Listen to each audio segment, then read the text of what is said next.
We're in Washington, D.C. with Sarah Stern, the founder and executive director of E.M.E.T. Yes, the Endowment for Middle East Truth. Where does E.M.E.T fit in the mix relative to AIPAC, whose conference just finished here, and they're known as the Israel Lobby?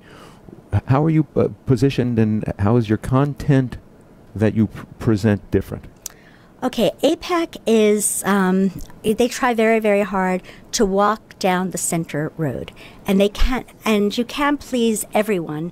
As my good friend Yoram Ettinger, Ambassador Yoram Ettinger has said to me, in Texas there is a saying that the only thing that walks right down the center of the road is an armadillo. And an armadillo usually gets run over. Sometimes you have to take a principled stance.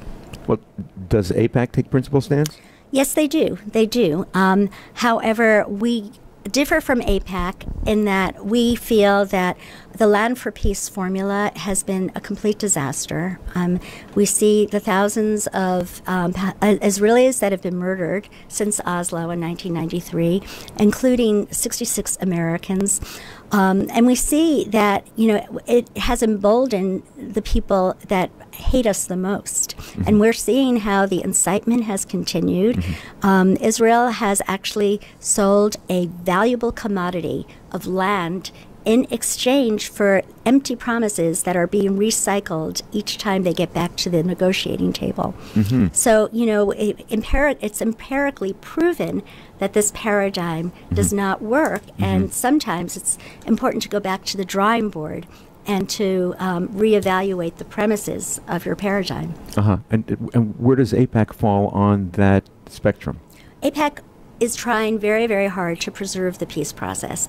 E.M.E.T believes that we should stop aiding the Palestinian Authority now. Mm-hmm. We've actually felt since 93, when the day after signing the Oslo Accords, that Arafat went on television in Tunis and said this is a Jordanian television station, mm-hmm. and he said this is the peace of the brave, akin to what the Prophet Muhammad mm-hmm. had signed with the tribe of Quraysh, and he made them vulnerable and then eviscerated them. Mm-hmm. And the problem is now there have been 23 years where the Palestinian Authority has used every means possible mm-hmm. to indoctrinate their people to hate and to kill Israelis. And now we're mm-hmm. seeing this disgusting intifada of the knife and the rifle and the automobile.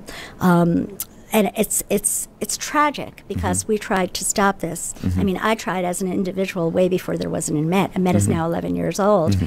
Because we know, as John F. Kennedy said, peace just doesn't exist in signed documents and treaties alone, mm-hmm. but in the hearts and minds of the people. And these people's brains have been marinated towards hating the Israeli and the Jew. Which peoples? The Palestinian peoples. How about in other parts of the Middle East surrounding areas? Well, the other parts of the Middle East surrounding areas, it's not that different. Even though Israel has a peace treaty with Jordan, the Jordanian books are extraordinarily anti-Semitic and anti-Israel. And Israel does so much in terms of agriculture and teaching the Jordanians about how to conserve water and best use water. And we don't see that. I do think that Ahmed al-Sisi from Egypt is being really heroic and has been a wonderful, wonderful partner to Israel. But we differed from AIPAC when Mohammed Morsi was in power from the Muslim Brotherhood, because AIPAC did not want to separate the aid package from Israel from that of Egypt, Jordan, and the Palestinian Authority. Mm-hmm. So there are some real critical differences. We felt that we have to evaluate who's in power mm-hmm. and whether or not they really were going to continue any sort of alliance with the Jewish state.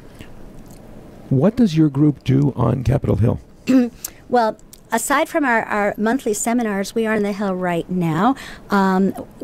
In fact, I'm so sorry that Adam Turner, who's our wonderful legislative director here, is not here, but he is on the Hill right now. We are on the Hill every day. Right now, we are educating Democratic members of the Senate and the House as to the violations of the JCPOA. Which is with the Iran... the Iran nuclear deal. Nuclear deal. Which, by the way, the Iranian nuclear deal is really not one deal, because the American version of the deal or the international version of the deal is 159 pages long. The deal that the Majlis, the Iranian parliament, voted on in Farsi is over 1,000 pages long.